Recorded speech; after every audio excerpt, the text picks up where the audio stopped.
우리 다 같이 함께 교독한 이사야서 3장 1절부터 마지막 26절까지 말씀 중심에서 유다와 예루살렘의 심판과 교만의 결과라는 제목으로 하나님 말씀 증거하겠습니다. 유다와 예루살렘 같은 의미인데요. 유다와 예루살렘을 하나님께서 심판하실 것과 그들이 교만하여 망하게 될 것, 큰 슬픔을 당하게 될 것을 말씀하고 있습니다. 실제로 이 일들은 그러니까 예수님 오시기 전 한 700여 년 전에 이미 예언을 한 건데, 이런 예언들은 그때 당시에 불과 한 4, 50년 지난 다음에 이루어졌고요. 바벨론 나라에게 우리 남쪽 유다 나라마저도 그 예루살렘도 회파되는 일이 있었고, 물론 북쪽 이스라엘 그 10지파는 이미 아수르에게 다 망한 상태인데요.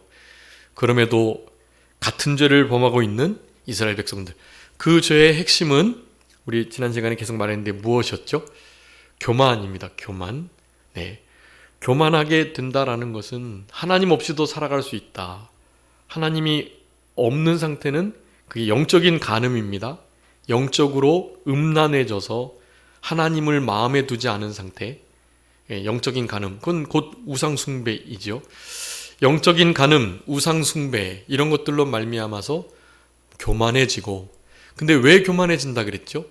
하나님께서 성공과 강성함과 부유함, 배부름을 주시니 그런 것을 통해서 하나님께 영광을 돌려야 되는데, 도리어 그것을 이용해서 하나님 없어도 살 수 있네.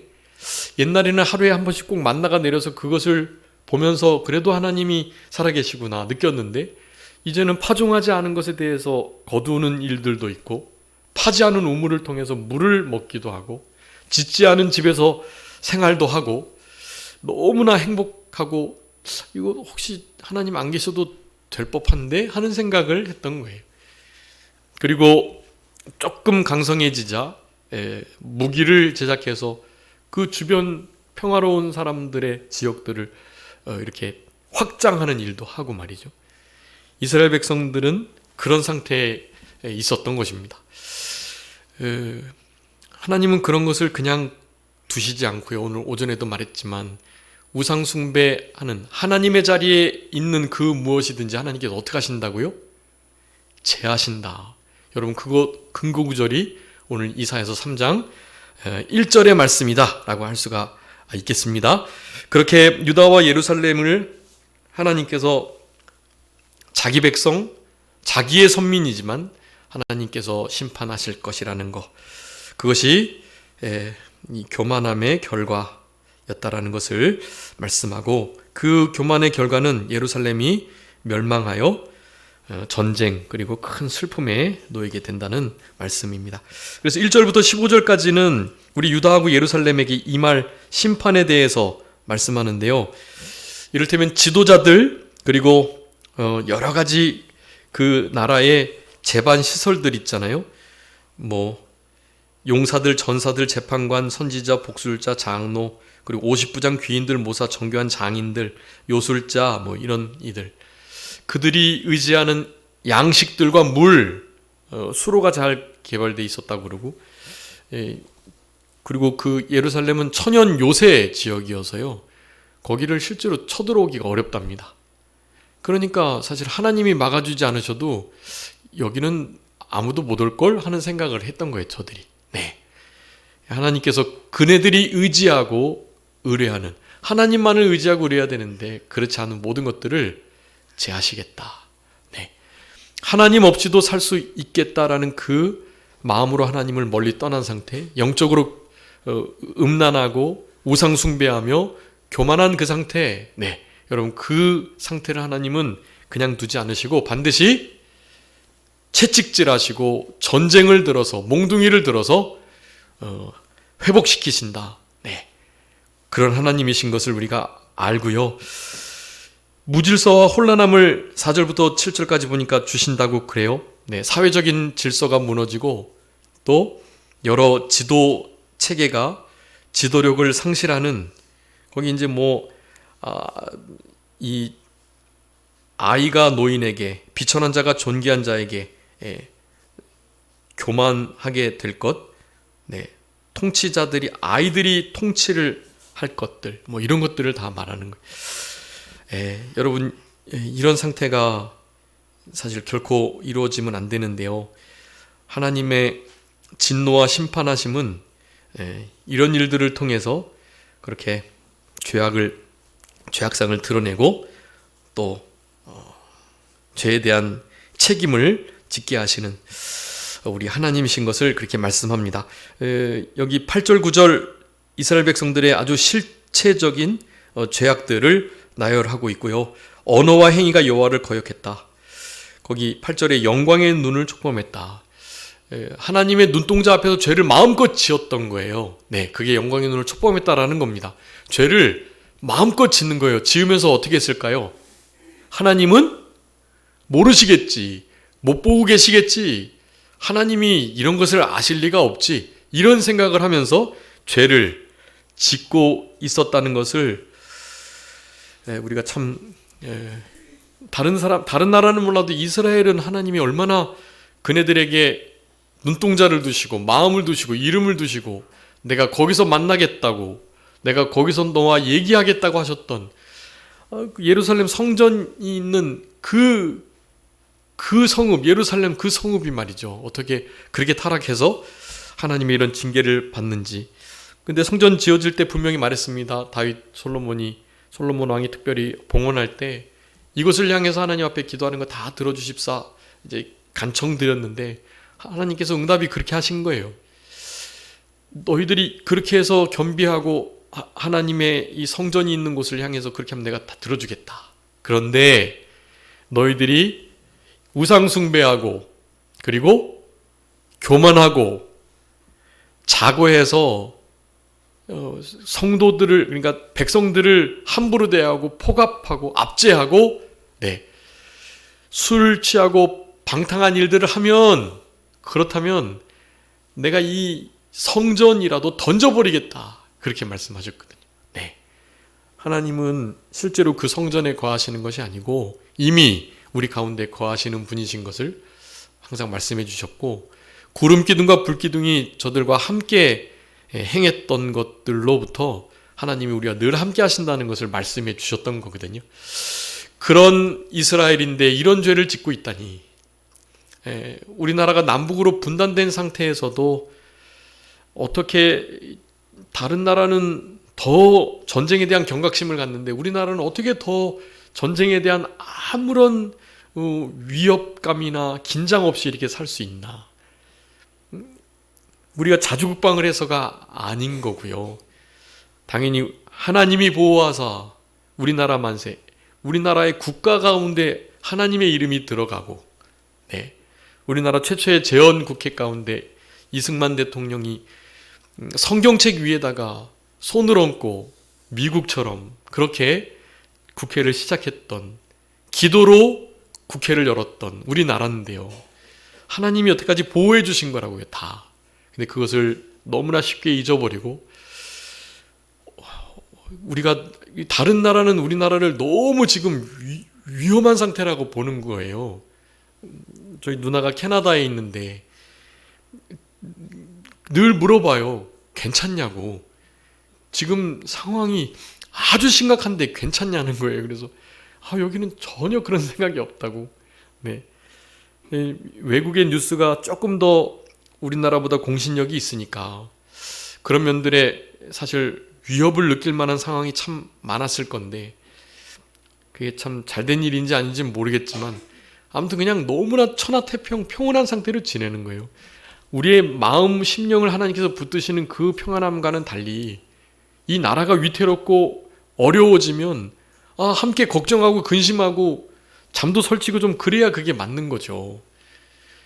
그렇게 나라를 위해서 기도 안 하고 걱정 안 하고 다 잘 되겠지 뭐 이렇게 생활하는 건 그 하나님이 주시는 평안하고는 좀 거리가 있는 겁니다. 그거는 정말 두렵고 그리고 실제로 걱정해야 할, 하나님 우리에게 주신 근심 걱정 중에 회개를 이루고 또 하나님을 더욱더 가까이 하는 회개, 그것은 우리에게 요구하고 계시는 거예요. 필요하다. 그런 회개를 통해서 구원을 이루어가고 회개케 하는 역사를 이루기 때문에요. 회개해야 되는데 회개는 안 하고 평안하다 안전하다 하면 안 되는 거잖아요. 주님의 평안이라는 미명하에 그렇게 하면 안 되는 거예요. 사실은 실제로 우리 하나님의 뜻을 이루는 일에 있어 염려하고 근심하고 걱정하고 노심초사하고 이 일이 정말 어떻게 될까 전전긍긍하면서 주님 앞에 새벽마다 좀 몸부림치면서 그렇게 지내야죠. 사실 여러분 지금 그래야 할 때입니다. 나라를 위해서 심각하게 기도해 주셔야 할 때예요. 나라가 지금 정말로 큰 위기 가운데 있습니다. 하나님께서 이 기회를 회개하고 하나님의 뜻을 잘 이룰 수 있는 그런 나라가 되게 하시기 위하여 만들어 가시는 거라고 생각을 하고요. 마지막 때에 하나님께서 한몫 쓰시려고 우리나라를 지금 정결케 하시는 거예요. 정결, 성결, 거룩, 깨끗, 분별하고 계신다라는 생각이 들고요. 이런 일에 뭐 다른 지도자가 이렇게 나서는 게 아니고요. 우리 성도님 한 사람 한 사람이 왕 같은 제사장이고 거룩한 나라, 하나님의 피로 값주고 사신 백성들, 선지자요 제사장들이시니까 여러분 그렇게 좀 마지막 때를 하나님 앞에 이 무너져가는 사회 질서를 좀 세워나가는 그런 우리의 삶이 다 되어야 하는 것입니다. 이 지도자들은 전혀 무책임한 상태에서 얼마나 형편없는 삶을 살아내는지 12절부터 15절까지 하나님께서 강하게 책망을 하고 계십니다. 그리고 이제 16절부터 24절 그 시온의 딸들이라고 일컬어지는 이스라엘 백성들, 특별히 예루살렘 유다 사람들이 얼마나 교만한지 그 교만에 대한 심판을 말씀하고 계십니다. 26절, 25절, 26절까지 전쟁을 당하고 아주 큰 슬픔 가운데 놓여지게 될 거다. 여러분 이런 말씀들이 꼭 우리들을 향한 말씀처럼 들으셔야 하고요. 여러분 성경 말씀은 우리 지난 시간에도 말했지만 여기 현재 지금 우리에게 하시는 말씀으로 들으셔야 돼요. 이 말씀 뭐 그때 당시 이스라엘 백성들 특별히 남쪽 유다 예루살렘 그 사람에게 한 거다 이렇게 하시면 안 돼요.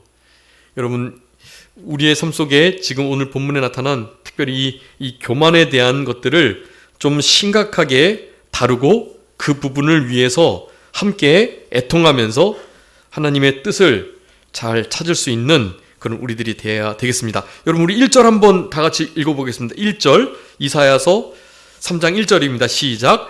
보라 주 만군의 여호와께서 예루살렘과 유다가 의뢰하며 의지하는 것을 제하여 버리시되 곧 그가 의지하는 모든 양식과 그가 의지하는 모든 물과. 아멘. 여러분 여기 하나님을 의지해야 되는데 세상 나라를 의지하거나 다른 나라가 섬기는 그 어떤 형상화된 그리고 아주 능력이 많다고 말하는 어떤 주술사 그 우상을 섬기거나 아니면 자기 자신 나 내 몸을 보호할 수 있는 호신술도 익혔고 뭐 유단자이고 내가 뭐 공부도 잘했고 그래서 나름 내 주먹을 믿고 내 실력을 내가 나의 삶을 개척할 수 있고 내가 충분히 성공할 수 있다 하면서 살아가려고 자신만만하며 마음속 깊은 곳에 내가 열심히 하면 되니 굳이 뭐 하나님께서 그렇게 간섭하시거나 도와주지 않으셔도 괜찮지 하는 생각을 갖게 되는 여러분 이런 상황 오늘 본문에 나타난 남쪽 유다 나라의 예루살렘의 모습과 똑같은 겁니다. 다르지 않아요. 하나님께서 그럴 때에는 우리가 의지하는 바 그 무엇을 어떻게 하신다고요? 제하여 버리신다라는 겁니다. 여러분 거기 1절의 중간에 의뢰하며 의지하는 것을 제하여 버리시되 제하여 버림 거기다가 동그란 네모를 치셔가지고요. 하나님께서 하나님만을 의지하도록 하시기 위해서 우리가 의지하는 그 영적 우상의 대상들을 제거하신다라는 것을 여러분 꼭 기억하셔야 됩니다. 이거 잊으시면 안 돼요. 하나님이 제하여 버리신다라는 거. 여기 4절에 소년들이 그들의 고관들로 삼으신다. 또 아이들에게 그들을 다스리게 하신다. 이렇게 말씀하고 있죠. 이거는 모든 것이 다 거꾸로 된 건데요. 우리 고린도전서 3장에 보면 고린도전서 11장 3절에 보면 그렇게 말씀해요. 남자의 머리는 그리스도, 그리스도의 머리는 하나님. 그러면 여자의 머리는 남자. 거기서부터 시작합니다. 여자의 머리는 남자요, 남자의 머리는 그리스도요, 그리스도의 머리는 하나님이시다. 여러분, 여자의 머리가 남자다라는 말을 성차별적, 그리고 남녀를 갈라치기 하고 남녀를 차별하는 것으로 들으시면 안 돼요. 이런 것들이 다 이제 우리 차별금지법, 혐오 표현 금지법이 통과되면 불온소적으로 될 단어 말씀드려요. 고린도전서 11장 3절은 찢어져야 돼요. 말도 안 되는 이야기. 어디 감히 여자의 머리가 남자일 수 있겠어요. 그건 그냥 그 장을 찢어야 됩니다. 나중에 그렇게 되면. 근데 아직은 그런 시대가 지금 아니에요. 여러분, 근데 그것을 오해하면 안 되는 것이, 그럼 예수님의 머리가 하나님이신데 하나님이 예수님보다 확 높으신 분인가요? 그런 게 아니거든요. 아버지 하나님이 높으시고 아들 하나님은 그 밑이시고 그들의 영적 존재인 하나님의 영, 예수 그리스도의 영인 성령님은 그러면 아주 낮은 단계의 하나님이냐? 그게 아니라니까요.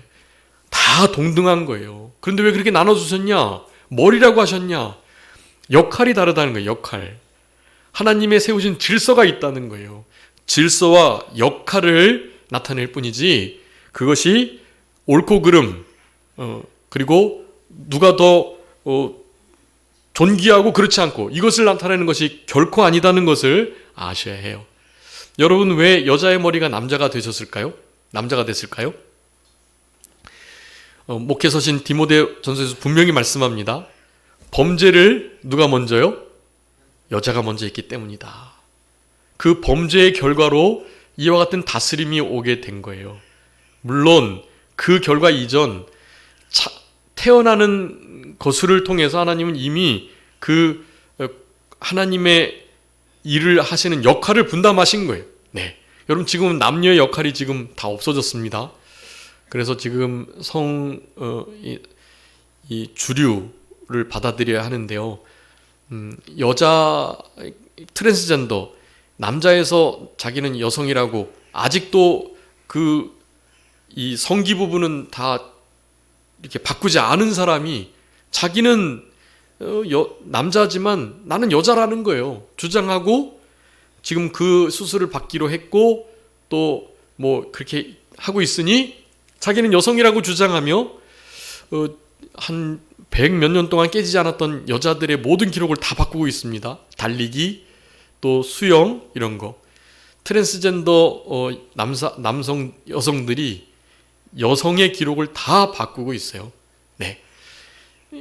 이제 곧 정상적인 사회가 될 겁니다.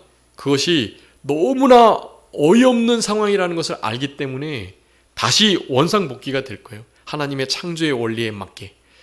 근데 이제 그렇지만 궁극적으로는 그런 모든 것들이 사회의 큰 혼란을 야기하는 중요한 재료들로 사용이 될 겁니다. 모든 것이 다 거꾸로 되는 거예요. 거꾸로. 다 뒤바뀌어 있는 그런 상태가 될 수밖에 없는 건데요. 하나님의 창조의 원리와 그 질서를 믿고, 그리고 하나님께서 그런 상황에서 죄로 말미암는 징계를 하셨습니다. 여자는 남자를 어떻게 해요? 사모해야 한다. 여자는 남자를 사모하고 그 남자를 기다리며 그 남자의 권위에 복종하게 하나님께서 만들어 놓으셨다고요. 그리고 처음에도 해산의 고통이 아예 없지는 않았겠지만 그 해산의 고통을 아주 크게 더하셨어요. 심지어는 다시는 애를 낳고 싶지 않을 만큼 고통을 더하신 거예요. 그런데 당연히 복음서에 보면 생명 잉태된 생명이 나은 것을 보니, 생명을 보니 해산의 고통을 잊어버릴 정도로 그 생명이 존귀한 것을 알고, 어머니는 둘, 셋, 넷, 다섯, 옛날에는 막 12명 그렇게 한 타스 낳기도 했었죠. 12분 막 쌍둥이로 네 쌍둥이 막 그렇게 막 낳았었죠. 그런 나라였기에 지금 우리나라가 이렇게 5천만이 될 수 있었던 건데, 이제는 4천만, 또 아마 4천만인지 안 될지 모르겠어요. 이제 좀 있으면. 그리고 이제 출산율이 0.1%대가 떨어져 0.6%죠 지금. 그러니까 1%가 떨어져서 0.6%에 가깝게 되고, 우리 주만인가 누가 그랬었는데, 수치상으로는 이제 0.6% 이제 밑으로 떨어진 상태는 회복이 안 되는 상태라고 그래요. 그러니까 특별한 경우, 막 지금부터 모든 부부가 한 사람 이상씩 자녀를 낳으면, 그러면 정말 또 모를까? 앞으로 이제 향후 30년 정도 되면 우리나라가 실제로 그냥 전쟁이 아니라 그냥 존립이 어려운 상태가 된다. 그러니까 지금이라도 빨리 출산율을 높여야 하거든요. 근데 그것이 정말 쉽지가 않고, 그리고 하나님께 구해야 합니다. 하나님께 도우심을 요청해야 하는데요. 우리나라를 그렇게 국민을 만들겠다고 당연히 해외에서 아무 사람들이나 다 받으면 절대로 안 되고요. 그런 부분들을 좀 지혜롭게 할 참된 지도자가 좀 나와야 하는데, 우리 믿는 그리스도인들 중에 나올 수밖에 없거든요. 하나님 앞에 좀 간구하시면서 그렇게 기도해 주셔야 되겠고요.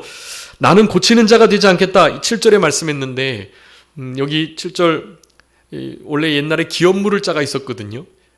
가까운 친척들이 기업을 묻기로 했는데 사실 기업을 안 물었어요. 실제로 자기의 씨로 그 가게를 이어가야 할 정도이기 때문에요. 물질적으로도 그렇고 하기가 싫은 거예요. 그런 게.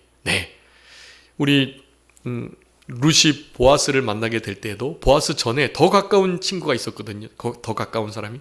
근데 그 사람이 하지 않겠다고 하자 보아스의 순서가 돌아왔고, 그래서 보아스가 룻을 그렇게 아내로 맞아들이게 되었던 것입니다. 그의 기업을 물을 자로요. 기업 물을 자, 참 귀한 일인데요. 여러분, 우리 적어도 이런 상황에서 지도자가 되면 모든 그 책임을 다 짊어져야 되니까 누가 앉으려고 하죠, 당연히. 여러분, 그럴 때 우리 믿는 자들이요, 나서서 그 짐을, 그 십자가를 져야 해요.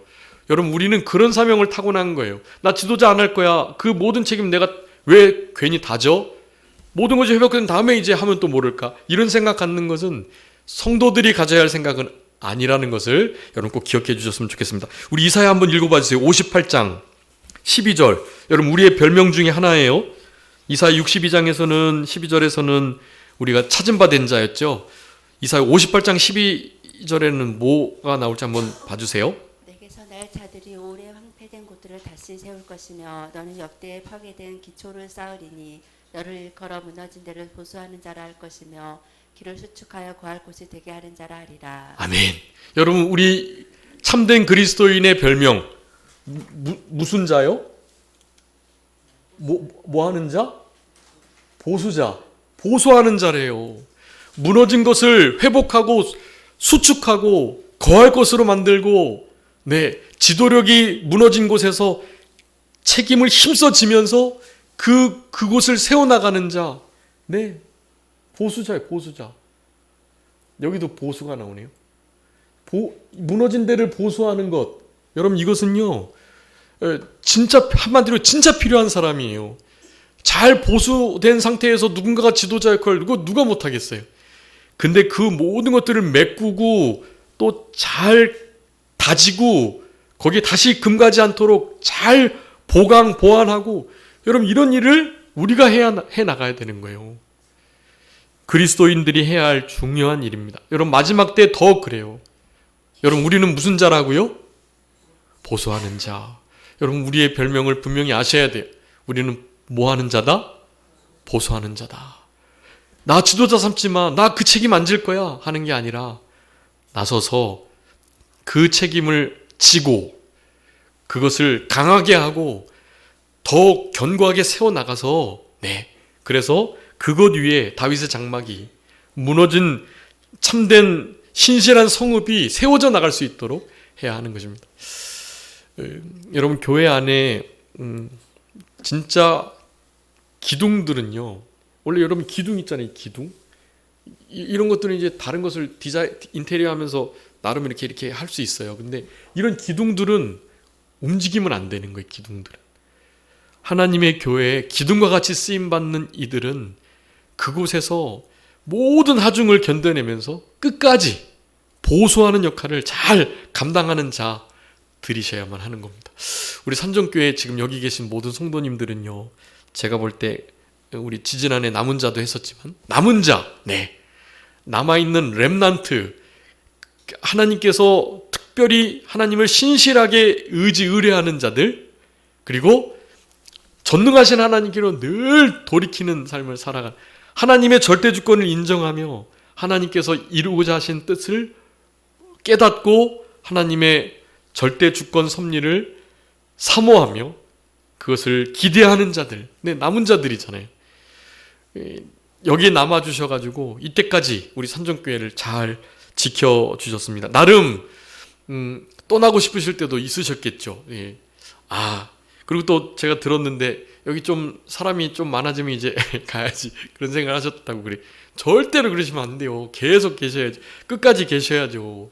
제가 장례 다 치러드릴 거니까 장례 다 치러드릴 때까지 끝까지 잘 계셔야 돼요.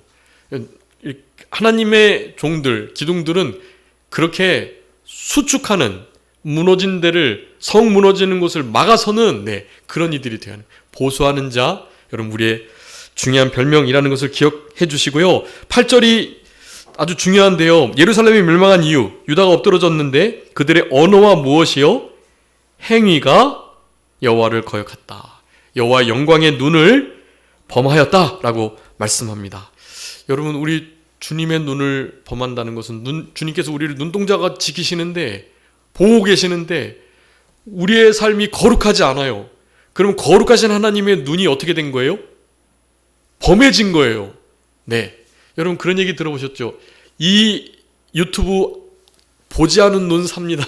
그런 보지 않아야 할 안 본 눈 삽니다. 안 본 눈 보지 않은 눈 삽니다. 그러죠. 이 상황, 이 그림을 이 유튜브를 안 봤어야 되는데 이거를 안 본 눈을 산다는 거예요. 안 본 눈. 딱 그거예요. 여러분 하나님이 우리를 늘 주목하고 계시고 우리를 보고 계시는데 우리가 거룩지 못하고 범죄한다? 하나님의 그 영광의 눈을 범하게 되는 거예요. 하나님께서 그러면 어떻게 하실까요? 눈을 지끈 감으시는 거예요. 그리고 더 심하면 얼굴을 확 돌이키시는 거예요.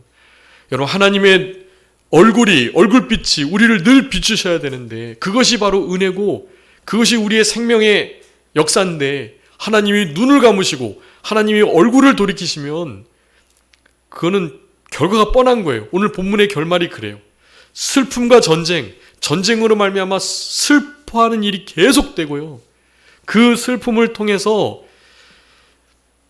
더 이상 싸울 기력이 없어가지고 전쟁에선 계속 지는 거예요. 사기가 충천해야 해도 전쟁에서 지는데요. 슬퍼하고 낙심된 상태에서 어떻게 전쟁을 이길 수가 있겠어요? 예수 그리스도 안에서 우리에게 늘 이김을 주신 하나님께 우리는 감사할 뿐, 이 하나님의 징계 속에 슬픔을 당하게 하시면 영락없이 전쟁에서 패할 수밖에 없는 것입니다. 전쟁에 패하면 또 더 슬퍼지는 거죠. 사랑하는 사람들이 잃어버리고 전쟁 속에 전우의 시체를 넘고 가족들을 잃어버리고 이런 일이 일어나는 거죠. 여러분 전쟁은요 정말 참혹한 하나님이 쓰시는 몽둥이 중에 정말 비참한 징계예요. 전쟁이 일어나지 않도록 여러분 진짜 기도해 주시고 하나님께서 끝까지 긍휼을 베풀어 주시도록 간절히 구하셔야 합니다. 이때 당시에 이렇게 기도했던 자들이 없었던 것 같아요. 그리고 도리어 하나님 이네들은 진짜 이런 대접을 받아도 싸요. 우리 지난 2장에서 이사야 선지자가 이미 그렇게 기도했잖아요. 이런 교만한 자들은 하나님 용서하지 말아주세요. 이렇게까지 말할 수밖에 없을 만큼 이스라엘이 그렇게 타락했던 것을 우리들에게 말씀해주고 계시는 것입니다. 여기 13절에 보면 여호와께서 변론하러 일어나셔가지고 백성을 심판하려고 서신다 그랬는데요. 여러분, 이런 하나님을 만나지 않도록 주의하셔야 합니다. 심판하려고 서시는 하나님을 경험하면 진짜 큰일 나는 거예요. 전쟁의 몽둥이 들어서 막 모든 사람이 죽고 막 그런 일이 일어나는 거예요. 예전에 일제강점기 때, 또 북한이 쳐들어 내려왔을 때 여러분 얼마나 많은 사람들이 죽었어요. 여러분, 다 그건 한국교회가 타락했기 때문에 그런 역사들이 있었던 것을 우리는 역사적 교훈으로 분명하게 깨닫고 알고 있어야만 하는 것입니다. 여러분, 그런 일이 없도록 기도해 주시면서 주님께서 심판하려고 서시는 하나님을 만나지 않는 우리들이 되어야 될 것입니다. 그 대신 어떤 하나님을 만나야 될까요? 이것만 읽고 말씀 마치겠습니다. 이사야 30장, 우리 다 같이 한번 읽어볼까요? 이사야 30장 18절. 이거 하고 다음 시간에 교만에 대해서 좀 해야 될 것 같은데요. 지난 시간에 배부름 그리고 강성함, 이 풍요로움 때문에 교만이 왔다는 말씀 드렸는데, 그 결과에 대해서 우리 이사야 전체 이 교만죄를 어떻게 다루실 건가에 대해서 이 정리를 제가 좀 했는데요. 그것은 다음 시간에 좀 해야 될 것 같고, 우리 이사야 30장 18절 다 같이 읽겠습니다. 다 찾으셨죠? 시작. 그러나 여호와께서 기다리시나니 이는 너희에게 은혜를 베풀려 하심이요 일어나시리니 이는 너희를 긍휼히 여기려 하심이라. 대저 여호와는 정의의 하나님이시라. 그를 기다리는 자마다 복이 있도다. 아멘. 여러분, 심판하시려고 일어나시는 그런 하나님 우리는 기다리는 자가 아니에요. 믿지 않고 범죄하는 자들이 그런 하나님을 맞이하게 될 것인 거고요. 우리는 어떤 하나님을 기다리는 복을 얻는 자들입니까? 우리는 누구를 기다려요? 은혜를 베풀려 기다리시는 여호와, 그분을 우리도 기다려야 돼요. 여호와께서 기다리시나니 너에게 은혜를 베풀려 하신다. 여러분, 은혜를 베풀 때가 있어요. 그 때를 따라서 우리 주님은 기다리시기도 하고 또 빨리 은혜를 내리기도 하시거든요. 하나님의 때에 그렇게 하시는 거예요. 은혜를 베풀려고 기다리시는 하나님을 우리는 고대하고 기다려야 하는 거예요. 또 누구를 기다려요? 긍휼히 여기시려고 긍휼히 여기시려고 어떻게 해요? 네, 일어나시는 하나님. 여기 은혜 베풀려고 기다리시는 하나님, 긍휼히 여기시려고 일어나시는 하나님. 네, 우리는 이 하나님을 기다리고 고대하셔야 합니다. 우리의 삶 속에 심판하려고 일어나시는 분이 아닌 은혜를 베풀려고 기다리시는, 우리를 긍휼히 여기시려고 일어나시는 그 하나님을 기대하면서 이 땅을 황폐된 곳을, 무너져가는 곳을 세워나가는 보수자로, 보수하는 자들로 하나님의 마음을 좀 시원케 해드리고, 특별히 주님 없이는 한순간도 살 수 없습니다. 주님의 은혜를 바라는, 은혜가 없이는, 주님의 도우심과 긍휼이 없이는 주님께서 우리에게 여기 은혜 베풀려 하신다잖아요. 은혜 베풀고 긍휼히 여겨주시고, 이 은혜와 긍휼이 없이는 한순간도 살아갈 수 없는 줄 알고 살아가는 겸손한 우리들이 돼야지, 주님 없이도 은혜 없이도 긍휼 없이도 살 수 있다, 이 교만한 상태에 있다면 하나님의 진노의 몽둥이를 피할 수 없는 우리들이다. 여러분, 이런 삶을 살아가시면서 남은 때 우리 주님께서 주시는 모든 은혜와 복을 다 받아 누리시는 우리들, 특별히 우상 섬기는 거 다 제해버린다고 하셨으니까 만약에 자녀가 우상이다, 하나님은 그 자녀 제하여 버리세요. 이런 일을 결코 당하지 않도록 우상 숭배하는 일을 철저히 금하고 피하는 우리들이 다 되어야 되겠습니다. 자, 기도하겠습니다. 살아계신 우리 아버지 하나님, 감사합니다. 우리를 사랑하시는 하나님께서 이스라엘 백성들, 특별히 남쪽 유다 나라의 그 이스라엘의 크나큰 교만과 그 교만으로 말미암는 심판, 그 심판의 결과가 얼마나 비참한지를 이 시간에도 함께 이사야 3장의 말씀을 통해서 상고할 수 있도록 은혜를 베풀어 주신 것을 진심으로 감사합니다. 교만의 끝은 하나님의 진노의 몽둥이를 피할 수 없음을 기억하며 빨리 회개하고 겸손케 되는 지혜로운 우리들 되게 하여 주시고, 특별히 난세가 되어 지도자를 찾을 수가 없을 때, 서로가 서로를 향하여 우리의 지도자가 되어달라고 요청할 그때, 지도자가 되면 큰 어려움을 겪을 수밖에 없지만 우리가 그와 같은 십자가를 지고 보수하는 자로, 길을 수축하고 또한 거할 곳을 만드는 자로 하나님 앞에 귀하게 쓰임받을 수 있는 우리 모두가 되게 해주시기를 간절히 바라옵고, 특별히 겸손해서 하나님 없이는, 은혜 없이는, 긍휼이 없이는 한순간도 살아갈 수 없는 줄 알고 은혜를 베풀려고 기다리시는 하나님, 긍휼을 베풀어 주시려고 일어나시는 하나님을 고대하며 기대하며 남은 때를 살아갈 수 있도록 하나님 도와주시고 같이 하여 주옵소서. 하나님 아버지, 특별히 한 주간 구정연휴를 맞아서 아버지 하나님의 마음을 시원케 해드리는, 하나님께서 찾으시는 예배자로 서게 하여 주시고, 모든 그 명절의 순서 시간마다 특별히 일가족들이 함께 모여 행복하고 유익한, 하나님이 기뻐하시는 그런 연휴를 보낼 수 있는 우리 산적회 모든 성도님들이 다 되게 해주시기를 간절히 바라옵고, 이 일을 통해서 하나님을 소개하며 하나님의 사랑이 증거되고 전파될 수 있는 복된 기회가 될 수 있도록 하나님 아버지 역사하여 주옵소서. 모든 것 주님께 맡기옵고 살아계신 예수 그리스도의 이름으로 기도 올리옵나이다. 아멘.